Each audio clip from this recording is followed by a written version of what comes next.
Hello everyone, today I am going to tell you a story so chilling and enigmatic that it has haunted generations. A story of a village that existed peacefully one moment and vanished the next, hidden deep within an ancient forest so dense that sunlight barely touched the cobblestone streets. A village where children laughed as they ran near the central fountain, merchants called out their wares in a lively market, elders shared stories on wooden benches, and the smell of baked bread mingled with the scent of wildflowers drifting from nearby fields.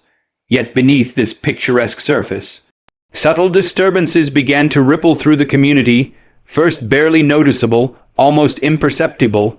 Chickens missing from coops, cows wandering off, crops wilting overnight despite careful tending, shadows moving oddly against natural light, a faint melodic hum drifting from the forest edge. Whispers in languages no one could recognize, symbols appearing mysteriously on doors, gates, and even the fountain. Runes so intricate and hypnotic that anyone staring too long felt dizzy or uneasy. Some villagers swearing the symbols shifted when unobserved, doors creaking at night with no wind, footsteps echoing down empty streets, and an invisible pressure pressing against the walls of homes, as if the village itself were breathing, alive in a way no human could understand. Among the villagers, it was Elias, a young boy with a vivid imagination, who first saw the glowing figure, a tall, thin entity standing at the forest edge, disappearing whenever approached. But soon, others began witnessing impossible phenomena, neighbors hearing their names whispered in voices both familiar and alien, villagers waking to find doors wide open as if someone had entered.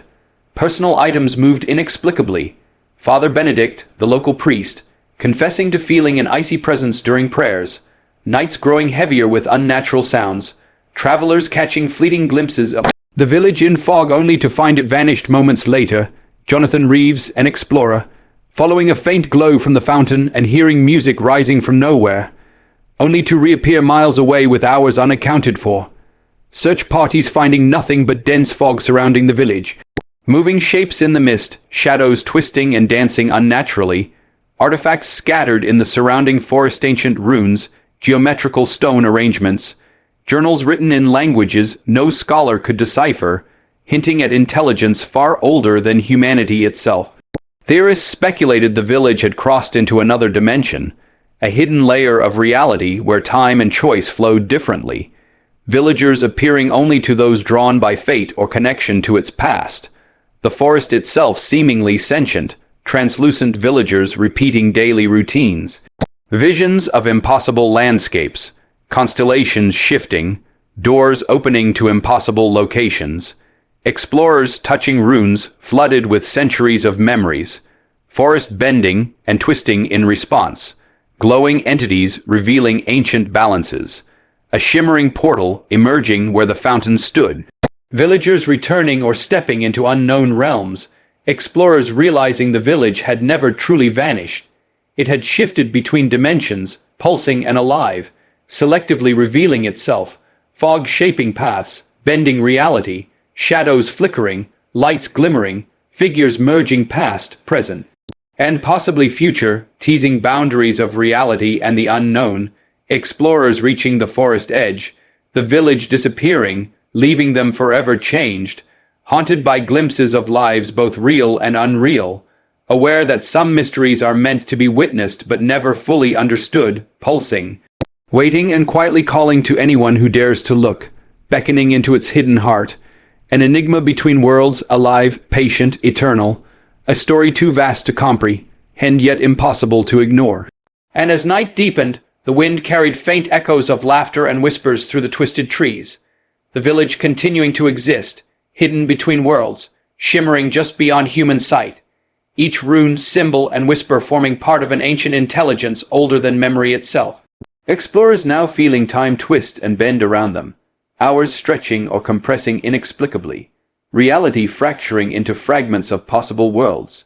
Jonathan sensing the forest tugging at his consciousness, Elias appearing spectrally, guiding and warning simultaneously, villagers returning in fleeting glimpses, some choosing the eternal mist, shadows forming shapes and faces briefly before dissolving into fog, the central fountain pulsing with visions of past and future events, the forest bending and shifting as if alive, whispering secrets that no mind could fully comprehend. Explorers understanding slowly that the village exists not in a single location or time, but as a liminal space, a nexus where past, present, and future intertwine, and anyone daring to approach becomes part observer, part participant in its eternal rhythm. Shapes emerged from the mist, tall glowing figures, translucent villagers performing rituals long forgotten, geometric patterns in stones and trees aligning perfectly with constellations overhead, the portal shimmering with liquid light, revealing layers of reality beyond imagination, each step closer flooding the mind with memories and visions not their own, laughter, screams, whispers, and songs blending in a chaotic symphony, time looping and bending, explorers experiencing days in minutes, minutes stretching into years, the village itself alive, aware, and patient, choosing who may see, who may stay, and who may vanish into its folds, an intelligence indifferent yet purposeful, revealing its secrets only to those brave or cursed enough to witness. As the explorers reached the final clearing, the forest holding its breath, the full horror and beauty of the village unfolded. Villagers from different eras mingling, spectral figures guiding or warning, memories overlapping, constellations shifting, shadows dancing in rhythm with the unseen heartbeat of the village, and Jonathan realized with a chill that leaving the forest would not undo what they had seen. Their minds forever marked, part of the village story now, the hum threading through the forest embedding itself in their very being, and as dawn approached, the fog thickened. Figures fading, the portal collapsing, leaving only hints of the vanished village, whispers lingering in the air, shadows etched into memory, a secret eternal, pulsing between worlds, waiting for the next observer, the next seeker, daring anyone who dared to step closer to confront the unknown. A final chilling realization settling deep in the mind. The village is not gone, it cannot be captured, it exists alive, pulsing, patient, eternal, a mystery that will forever haunt those who encounter it. And some say, if you listen closely on a quiet night, you may hear the faint hum calling, pulse of a village that exists between worlds, watching, waiting, and silently judging those who dare witness its impossible reality. A story that cannot truly end, a tale of wonder, terror, and eternity intertwined, mocking anyone who dares approach with the knowledge of a secret far older than humanity itself.